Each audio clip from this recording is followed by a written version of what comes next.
নমস্কার, আপনারা দেখছেন ওঙ্কার বাংলা, সঙ্গে রয়েছে দেবাঞ্জলি। নজর রাখবো এই মুহূর্তের বিশেষ কিছু খবরের দিকে।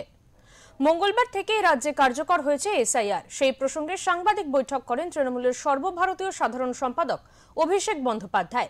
বৈঠক থেকে তিনি প্রশ্ন তোলেন, আগে যখন এসআইআর হয়েছিল তখন 2 বছর সময় লেগেছিল। বিজেপির কাছে কি জাদুকাঠি রয়েছে যে 2 মাসের মধ্যে 10 কোটি মানুষের বাড়ি বাড়ি গিয়ে কাগজপত্র যাচাই করবেন?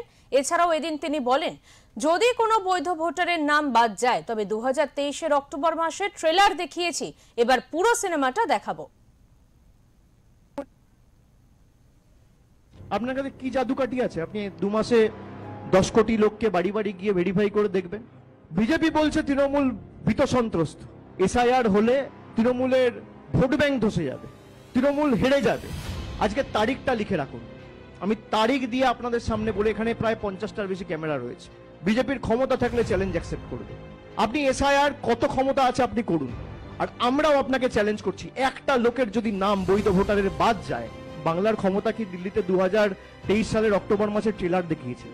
আগামী দিনে আপনাদের পুরো সিনেমাটা দেখাবো। বাংলা, গুজরাট, মধ্যপ্রদেশ এক না। আর যারা বলছে যে তৃণমূল ভীত সন্ত্রস্ত, এখানে ক্যামেরার সামনে আমি অন রেকর্ড বলছি, বিজেপির যদি বুকের পাটা থাকে তাহলে চ্যালেঞ্জ অ্যাকসেপ্ট করবে। আমি তো অনেক চ্যালেঞ্জই দিই, আর আজকে তাদেরকে আবার বলছি যে আপনাদের ক্ষমতা থাকলে আপনারা এসআইআর করার পরেও তৃণমূল কংগ্রেসের যা ভোটের আসন ছিল 2021 সালে, একটা হলেও বাড়াবো, কমার জায়গায় নেই। আর বিজেপিকে 50-এ নামাবো। ক্ষমতা থাকলে চ্যালেঞ্জ অ্যাকসেপ্ট করুন। আর যদি আপনারা এসআইআর করেও গোহারা হারেন, তাহলে বিজেপির নেতারা অন্তত পক্ষে একটা আন্ডারটেকিং দিয়ে বা বাংলার সংবাদ মাধ্যমকে ডেকে, সাংবাদিক বন্ধুদের সাক্ষী রেখে বাংলার 10 কোটি মানুষের সামনে বলুক যে আমরা যদি 2026-এ হারি আর তৃণমূলের আসন সংখ্যা একটা হলেও বাড়ে, আমরা 1 সপ্তাহের মধ্যে 2 লক্ষ কোটি টাকা বকেয়া ছেড়ে দেবো। না হলে আপনারা যা বলবেন আমি তাই করব।